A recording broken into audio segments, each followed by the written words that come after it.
नमस्कार। आज हम कर्मफल भाग 2 की चर्चा करेंगे। कर्मफल भाग 1 में हमने चर्चा की थी कि हम कर्म किस तरह से करते हैं, अच्छा कर्म और बुरा कर्म क्या है और सही कर्म हम किसे कह रहे हैं, है ना?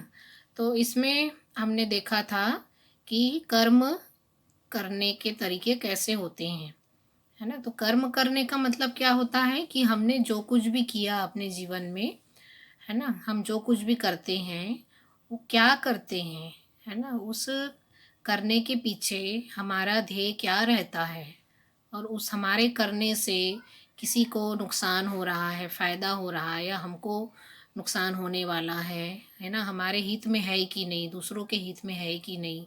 तो हम जो भी काम करते हैं, कार्य करते हैं, व्यवहार करते हैं, वो सब कर्म के अंतर्गत आता है। हम क्या सोचते हैं, क्या बोलते हैं, क्या करते हैं, वो सब कर्म कहलाता है।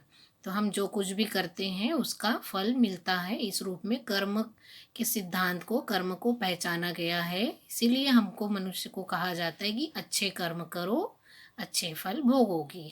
बुरे कर्म करोगे, बुरा फल भोगोगे। यानी अच्छा फल, बुरा फल का मतलब, अच्छा फल का मतलब सुख के रूप में, समृद्धि के रूप में, सफलता के रूप में, है ना? बुरा फल का मतलब समस्या के रूप में, कठिनाई के रूप में, दर्द पीड़ा के रूप में, असफलता के रूप में, उसको हम बुरा कर्म कह रहे हैं, है ना? हम सभी सुख चाहते हैं, शांति चाहते हैं, समृद्धि चाहते हैं, तो हम अच्छा काम करें, अच्छा रिजल्ट आएगा। तो जैसा करेंगे वैसा भरेंगे, जैसा बोएंगे वैसा हम काटेंगे। इसी को ही कर्म कहा गया है और उसके आधार पे कर्मफल की बात आई है। तो हमने बहुत आसान सरल शब्दों में कर्मफल भाग 1 में कर्म कैसे करते हैं पर हमने चर्चा की थी। बोलना, सुनना, हम जो भी बोलते हैं, सुनते हैं, देखते हैं, ये सब कर्म के अंतर्गत आता है। और विस्तृत जानकारी चाहिए तो कर्मफल भाग 1 सुन सकते हैं। आज हम आपके समक्ष लेकर के इसका आगे का कर्मफल भाग के रूप में 2 के रूप में हम लाए हैं। तो इसमें हम इसकी आगे की चर्चा करेंगे। इसको पूरा ध्यान से सुनेंगे, समझेंगे तो आसानी से समझ में आएगा। बहुत सरल है, कठिनाई बिल्कुल महसूस नहीं होगी। इसलिए इसमें हमने कुछ चित्रों का प्रयोग किया है ताकि हमको बहुत जल्दी आसानी से समझ में आ जाए। आगे हम बढ़ते हैं मित्रों, इसमें हम देखते हैं तो हमने इसमें अच्छा और मीठा फल का मतलब इसमें हम यही कह रहे हैं कि ये उदाहरण है यहाँ पर कि जैसे हमने एक बीज लगाया, हमने उसमें मिट्टी, है ना? मान लीजिए कि गमले में हमने मिट्टी डाला, खाद डाला, है ना? उसमें एक बीज भी लगाया और उसको एक बाहर अच्छे से हवादार जगह पर हमने उसको रख दिया जहाँ पर्याप्त रोशनी आए और हम फिर प्रतिदिन उनका ध्यान रखते हैं और फिर वो धीरे धीरे बड़ा होता है। तो चाहे हम गमले में लगाएं, चाहे हम ज़मीन में लगाएं, प्रतिदिन उसकी सही देख रेख होने पर एक समय ऐसा आता है कि वो पौधा बड़ा हो जाता है और एक वृक्ष का रूप धारण कर लेता है ना? तो हमने कैसे बड़ा किया है उस आधार पर वृक्ष का फल आएगा, मीठा फल, खराब फल, है ना? अगर हमारे फल अच्छे आए तो हम मानेंगे कि भई हमने बिल्कुल बहुत अच्छे से हमने उनको बड़ा किया था, समय पर पानी, समय पर खाद, समय पर उनको हमने सारी चीज़ें की, इसलिए हमको अच्छा फल मिला। कुछ लोग कहते हैं कि अरे तुम्हारे इतने अच्छे फल हैं, मेरे फल तो बहुत खराब आए, मेरे पेड़ में इतने अच्छे फल लगे नहीं हैं, सारे कीड़े खा गए, खराब हो गए, है ना? तो कहीं न कहीं सामने वाला बताता ही है कि तुम्हारे बड़ा करने में कहीं कुछ गड़बड़ी हुई है, तुमने ठीक से खाद पानी नहीं डाला होगा, दवा का छिड़काव नहीं किया होगा। तो इस तरह से कहने का मतलब कि हम जिस ध्यान नहीं देते हैं, ऐसे ही हम कुछ भी लापरवाही बरतते हैं तो उस आधार पे वो फल मिलता है। तो अच्छा फल, खराब फल हमारे ध्यान देने के, बड़ा करने के तरीके पर निर्भर है। हमने बहुत अच्छे से ध्यान दिया है तो अच्छा फल मिलेगा। तो ये एक सिद्धांत को समझने के लिए कि हमने जो बोया वो पाया। हमने जिस तरीके से बोया उस तरीके से हमने वैसा परिणाम, हमने वैसा फल, परिणाम, रिज़ल्ट हमने पाया। फल यानी रिज़ल्ट, रिज़ल्ट हमने वैसा पाया। अब हम यहाँ पर देखते हैं, अब इसको हम अपने मानव जीवन में देखते हैं कि हम कर्म किसको कह रहे हैं। तो थोड़े से एग्ज़ाम्पल हमने यहाँ पे लिखा है ना? ऐसे बहुत सारे उदाहरण हो सकते हैं कि भई हम देखते हैं कई लोगों को, कुछ लोग हैं जो चोरी करते हैं, है ना? चोरी करवाते हैं दुश्मनीवश, है ना? या दोस्ती में धोखा देते हैं, तो हम ये देखते हैं कि हमको तो लगता है कि हमने बहुत चतुराई, चालाकी से, है ना? हमने बड़ी युक्ति से हमने चोरी कर लिया, हमारे घर में पैसे आ गए, हम सुखी हो गए, या हमने किसी को धोखा दे कर के हमने पैसे हथिया लिए, जो भी किया, तो हमको तो लगता है कि हमने बहुत अच्छा किया, हमें तो कुछ मिल गया। लेकिन ये आपने कर्म किया और ये कर्म का फल हमको मिलेगा, उसकी चर्चा आगे हम करेंगे, है ना? और भी है उदाहरण के लिए समझने के लिए कि भई कई घर परिवार में जो है वो ज़मीन जायदाद का विवाद है ना? तो उसमें भी धोखा देना, छल-कपट करना, माता-पिता के साथ, अपने बच्चों के साथ में या अपने भाई-भाई के बीच में, ज़्यादातर भाई-भाई के बीच में ज़्यादा आता है, या बच्चों ने माँ-बाप को धोखा दिया, ये आता है ना? पति-पत्नी संबंध में धोखा कि भई आप शादीशुदा हैं और आपके 2-3 लोगों से संबंध है और आपके आपस में पति-पत्नी को पता ही नहीं है, तो एक-दूसरे को संबंधों में धोखा देना, पीड़ा देना, है ना? तकलीफ़ देना, है ना? प्रेम में धोखा कि भई विवाह करेंगे, 21 वर्ष साथ में चले और फिर उन्होंने विवाह नहीं किया, तो अगले को जो पीड़ा होती है, तो प्रेम में धोखा, ये भी एक कर्म हुआ, है ना? किसी की हत्या करना, करवाना, है ना? तो इस तरह से, और झूठे केस में जेल भिजवाना, किसी के खेत या दुख जेलसी, बस ईर्ष्या, द्वेष, जलन के कारण किसी के खेती को देख के लगता है कि अरे इतनी अच्छी फसल हुई है, इतनी अच्छी फसल तो मेरी हुई नहीं। तो हम ईर्ष्या, द्वेष, जलन के कारण हम उनको उनके खेत को जला देते हैं, दुकान या घर में आग लगवा देते हैं। ये सब दुश्मनी झगड़े में कई लोग ऐसा करते हैं, हम उसकी बात कर रहे हैं, है ना? किसी सीधे-साधे व्यक्ति को मूर्ख मान करके, बेवकूफ़ मान करके उनके साथ विश्वासघात करना कि चलो इसको पता ही नहीं चलेगा, हम ऐसा कुछ सिग्नेचर करवा लें, या उनका कोई चीज़ हम झूठ बोल करके हम उससे कुछ चीज़ें अपने नाम में करवा लें, है ना? बुजुर्ग है, जो बहुत बुजुर्ग जिनको बहुत समझ में नहीं आ रहा है ना? उनके संपत्ति को अपने नाम में चढ़वाना, या इनके घर में भी चोरी करना, किसी लड़की को धोखा देना, बलात्कार होना, और भी बहुत सारे चीज़ें हैं जिसको हम कर्म कह रहे हैं। झूठ बोल के किसी को के ऊपर आरोप लगाना, मारना, बहुत सारी चीज़ें हैं, है ना? तो ये सब हम कह रहे हैं, ये सब हमने कर्म किया। चाहे हमने ये कर्म पहले वाले में हमने बताया था ना, पहले भाग में, कि ये सारे कर्म या तो हम करेंगे या हम करवाएँगे, है ना? या ये सारे कर्म विचार स्तर पे चल रहा है, अभी हमने किया नहीं है। हम सोच रहे हैं, अभी विचार कर रहे हैं, इच्छा कल्पना में चल रहा है, लेकिन अभी हमने अंजाम नहीं दिया है, वो भी कर्म है ना?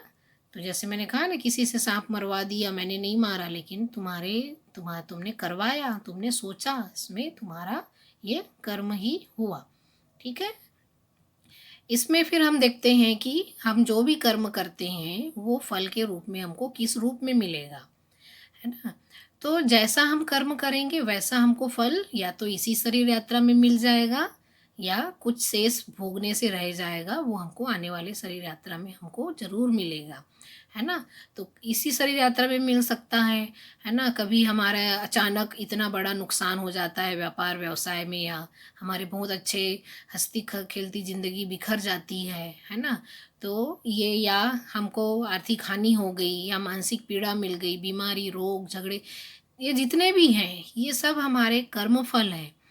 इसमें थोड़ा हमको एक चीज़ समझना होगा, जैसे कि अभी इसके पहले हमने कहा कि भई चोरी करना, दोस्ती में धोखा देना, तो ये जिसने किया, जिसने चोरी की, जिसने धोखा दिया, है ना? वो कर्म किया, उसको उसका फल मिलेगा, ठीक? अब हम यहाँ ये दूसरी तरफ ये भी कह रहे हैं कि इन्होंने ये जिसके साथ हुआ, जिनका नुकसान हुआ, हम उसको भी कह रहे हैं कि भई ये तुम्हारे कर्म का फल है ना? तो यहाँ पर हमको एक चीज़ समझना होगा कि ये कर्म और फल ये दोनों ठीक है, लेकिन इसके चक्र में हम फँसे रहते हैं, इसलिए ये क्रमशः चलते रहता है। जैसे मैंने गल इसने चोरी की, मैंने भी चोरी कर दी, उसने मारा, मैंने भी मार दिया, इसने गलत किया, मैंने भी गलत कर दिया। तो इस रूप में हम जो है वो कर्म चक्र, कर्म बंधन में घूमते रह जाते हैं। हमको इससे बाहर आना है। हम क्या करते हैं, गलती को गलती से रोकना, बदले की भावना रखना, एक गलती को एक और गलती करके बदला लेना, उसने मेरे साथ गलत किया, मैं उसको छोड़ूँगा नहीं, आज मेरा दिन आ गया, अब मैं बदला लूँगा। तो ये जो बदले की भावना है, या गलत उसने गलत किया, मैंने भी एक गलत करके उसको रोकने की कोशिश की, ये कर्म चक्र, ये कर्म बंधन जो है ये कभी ख़त्म नहीं होगा। हम इसमें ही घूमते रहेंगे और ये कर्म हम करते ही रहेंगे। इसीलिए हमारे साथ में अगर कुछ गलत हो रहा है ना? तो उसको हम सामाजिक विधि के आधार पे, जो सिस्टम के आधार पे अगर न्याय मिल पाता है तो ठीक है, अन्यथा हम गलती ना करें कि हम पीछे ही लग जाएँ, हम बदला लेंगे। तो ये बदले की जो भावना है ना? उसके आधार पर हमारा कर्म चक्र, कर्म बंधन में हम के घेरे में हम आ जाते हैं, है ना? कर्म फल, है ना? वही कि बुरा कर्म करने वाला आज हमको सुखी दिखाई दे रहा है, और अच्छे कर्म करने वाला जो है वो आज दुखी दिख नज़र आ रहा है, क्यों? ये प्रश्न बनता है कि भई हमने तो इतने अच्छे-अच्छे कर्म किए हैं, हम तो कभी कुछ गलती किए नहीं है, फिर भी हम लोग सुखी नहीं हो रहे हैं। वो देखो कितना गलत कर्म, खराब कर्म कर रहा है, फिर भी वो सुखी दिखाई दे रहा है, ऐसा क्यों है? है ना? तो ये हम ऐसा परेशान होते रहते हैं। इसको हम थोड़ा उदाहरण से, एक चित्रांकन के माध्यम से हम समझेंगे कि हम हमको आज जो सुखी नज़र आ रहा है ना? वो क्यों नज़र आ रहा है उसको समझने के लिए इसको ध्यान से देखिए। इसमें मैंने एक तरफ बड़ा गोल टैंकर जैसा कुछ बनाया है, उसमें नल भी लगाया है मैंने, ये समझने के लिए है। उसमें मैंने ये बनाया है कि नीचे जहाँ से नल बह रहा है, नहीं दिखाया है मैंने, उसको मैंने नीचे वहाँ लिखा है अच्छे कर्म फल, उसके ऊपर दूसरी परत बुरा कर्म, फिर अच्छा कर्म, फिर बुरा, फिर मिश्रित कर्म।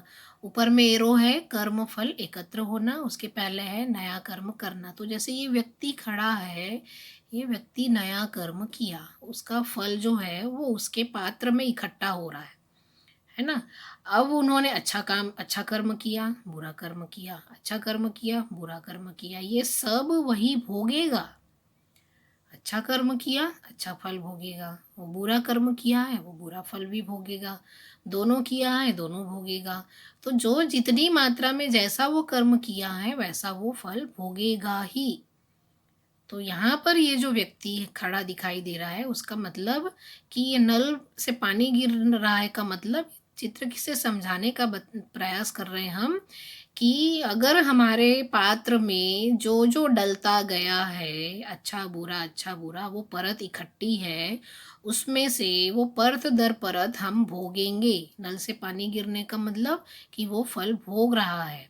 तो अभी अच्छा कर्म का फल वो भोग रहा है, और वो खराब कर्म भी कर रहा है ना? वर्तमान में बुरे कर्म कर रहा है वो अच्छा काम नहीं कर रहा है, लेकिन वो अभी अच्छे कर्म का फल भोग भी रहा है। इसलिए हमको जो लोग बहुत खराब गलत काम करते हुए नज़र आते हैं, है ना? चोरी, करप्शन, गड़बड़ियाँ, बहुत सारी खराब चीज़ें करते हुए नज़र आते हैं, लेकिन उसके बाद भी वो सुखी दिखाई देता है हमको, है ना? इसका मतलब वो कोई अच्छा फल भोग रहा है अपना, लेकिन साथ ही साथ वो खराब कर्म फल भी इकट्ठा कर रहा है ना? तो वो भोगेगा दोनों, जब ये खत्म होगा तब बुरे कर्म को भोगेगा, फिर अच्छे फल को।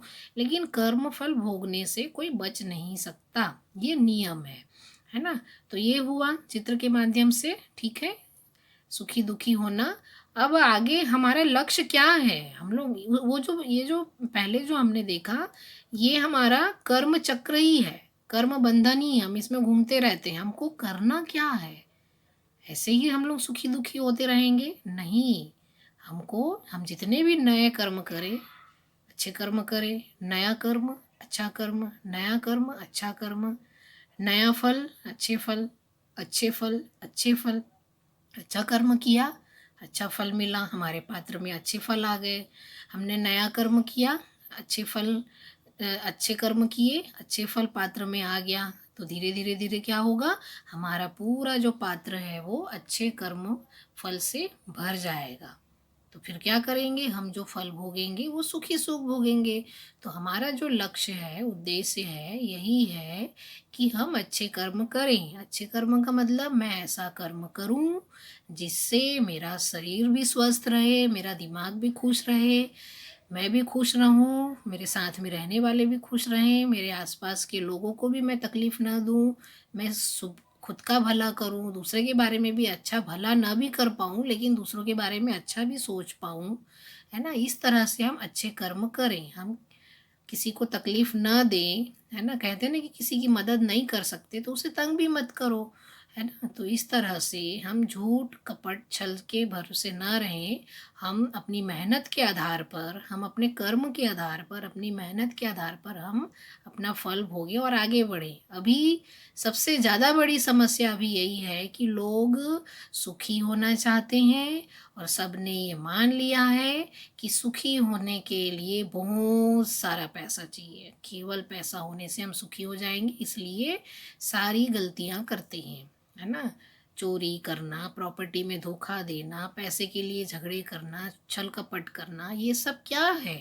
ये सब वही है कि हमने मान लिया है कि ज़्यादा पैसा बराबर ज़्यादा सुख, ऐसा नहीं है।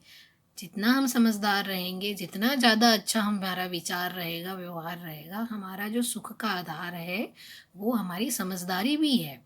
पैसा तो हमारे शरीर की सुविधा के लिए है, पैसे से पूरा सुख नहीं मिलने वाला। सुख हमको व्यवहार से मिलेगा, अच्छे विचार से मिलेगा, है ना? तो इस तरह से उसकी और गहराई से चर्चा हम किसी और वीडियो में हम करेंगे ही, है ना? अभी हम कर्म में और आगे बढ़ते हैं कि हमारे कि कर्म के क्या-क्या सिद्धांत हैं। हम कर्म करते समय स्वतंत्र हैं, है ना? हम कर्म करते समय स्वतंत्र हैं, किंतु फल भोगते समय हम स्वतंत्र नहीं हैं।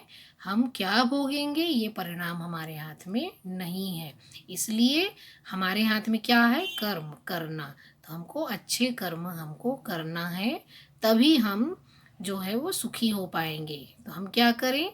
हम क्या करते हैं? अच्छा कर्म करना चाहते हैं, सुख ही चाहते हैं और नासमझी गलती के कारण हम गलत कर्म कर रहे हैं और गलत माने दुःख के रूप में फल को, समस्या के रूप में हम फल को भोग रहे हैं, है ना? निरंतर सुखी हुए नहीं, इसलिए हमने मान लिया कि सुख-दुःख साथ-साथ है और दोनों रहेगा ही, है ना? ये हमने सब माना है। तो इस तरह से हम देखते हैं कि हम सुख चाहते हैं, शांति चाहते हैं, संतोष, आनंद चाहते हैं और इसको चाहने के क्रम में हमको लगता है कि हम अपनी मनमानी करें, हमको लगता है कि हम तो कानून की नज़र में बच गए, समाज की नज़र में बच गए, ऐसा नहीं है। आप अपनी नज़र में आप नहीं बचे हो, आपको पता है आपने क्या किया है और वो आपके अंदर में सुख, दुःख, पीड़ा के रूप में वो रहता ही है, दुःख के रूप में रहता ही है। उदाहरण है कि अगर हम मेन रोड में अगर हम गाड़ी चला रहे हैं और हम ठीक से नहीं चलाएँगे तो दुर्घटना होगी। और हम दुर्घटना चाहते नहीं हैं, है ना? हम सही सलामत रहें ऐसा चाहते हैं। ठीक वैसा ही है कि हम गलत कर्म करेंगे, सही कर्म नहीं करेंगे तो दुःख मिलेगा ही और हम दुःख नहीं चाहते हैं। इसीलिए कर्म के सिद्धांत को हमें मालूम होना चाहिए, इसकी जानकारी हमें होना चाहिए, है ना? इसलिए इस तरह की बात हम कर रहे हैं कि हमें कर्म के बारे में हमें पता हो, है ना? आगे और इसकी चर्चा सुननी हो, जाननी हो, है ना? तो इसके कर्म में बहुत सारी चर्चाएँ हैं, उसमें से कुछ और 1-2 भाग पर हम और आगे चर्चा करेंगे, तो उसको सुनने के लिए इस पर आप निरंतर बने रहेंगे। सुनने के लिए धन्यवाद।